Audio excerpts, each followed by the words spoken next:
friends? Hello and welcome back. The NHL trade deadline has finally come to conclusion. And I don't know about you guys, but I enjoyed it. I thought it was a really good deadline. I think it's year in and year out, I always feel like we get to like the last day and it's like, oh, nothing's happening. All the good trades kind of happened. And, you know, I feel like we hear that every single year. It's like, yeah, it's kind of true. A lot of the big trades did happen, but I kind of like that. I think it's kind of nice because it's been like 2 weeks of nonstop trade action following the NHL, roughly 2 weeks, 1.5, 2 weeks, compared to just sitting there. You know, personally, I guess I'm at work. People can be at school. It's like the last day. I don't really have time anyway to look at my phone. But it's nice where you can consistently be following. There's trade action day after day after day. It's like a 2-week event instead of a 1-day thing. Like you're constantly getting updates. I love it. I think it's great. I enjoy it personally. I know a lot of people enjoy the craziness of the last day, but I kind of like it this way. So I mean, what are you guys' thoughts on that? Do you prefer the 1 day, or is it like it's kind of cool spread out like this? I think for teams too, it's also important to remember like they don't want to wait to the last day and then possibly devalue their players. So it's like they try to get the most out of them when they can, especially this late in the season. It's March. The season it doesn't end early this year, right? Not early. It doesn't end late. I mean, because of there was no break. Yeah, it ends mid-April. I mean, yeah, consider you're getting these guys for a month and a half. Like, how much trade value you're going to get? The earlier you trade them, you know, the more they're probably worth, too, because you get more games out of them. So I think that's important. But nonetheless, we have created a team today of all the players traded here around the deadline. And I tell you what, again, this is why I look back, I look at this team and I say, you know what? This is a really good trade deadline. And look at the guys that were moved.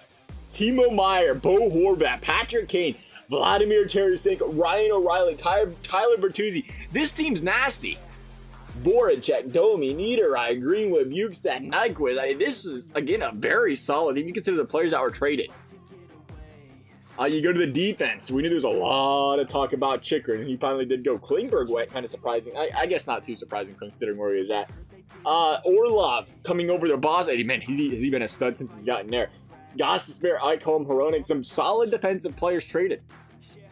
I was going to say no star-studded elite player, which you rarely ever see, but we did see Patrick Kane go, but we did have a lot of well above average, close to borderline elite players go. I think the big question here is now you look at these players that were traded, and if you could pick out a trade, I'd love to hear your guys' thoughts on this in the comments. If you could pick out a trade that he's like, that was an overpay and a half, they got so much more than they should have, and the other one's like, wow, that was a steal. Where are we looking? I mean, I think originally you have to say, hey, Patty Kane, right? I mean, yeah, it was the best they could get because, you know, he kind of tied their hands there and said, I'm only going to New York. But it was a steal what they got as far as what Patrick Kane's capable of doing here. Besides that, I mean, as far as an overpay, do you go with the Tampa Janot trade? Maybe? I don't know if anybody else really sticks out where you say, wow, they really overpaid for that guy. Greenway, Bukestad, Nyquist, Voracek. I mean, I thought the rest was pretty solid. I enjoyed it. Oh, the goaltenders. The goaltenders, Johnny Quick and Jonas Korpisalo. And, hey, oh, wait, hang on a second. Let me think about this. Nah, that would be all right. Yeah, I mean, that was a steal, too. I felt like that Korpisalo and Gavrikov deal was a steal, because I thought Korpisalo's been solid for the Blue Jackets this year. On a team that's been absolutely horrible, Korpisalo's been really good. So you bring him over there to LA and give them a potential bona fide, really good backup or whatever they decide to do with him.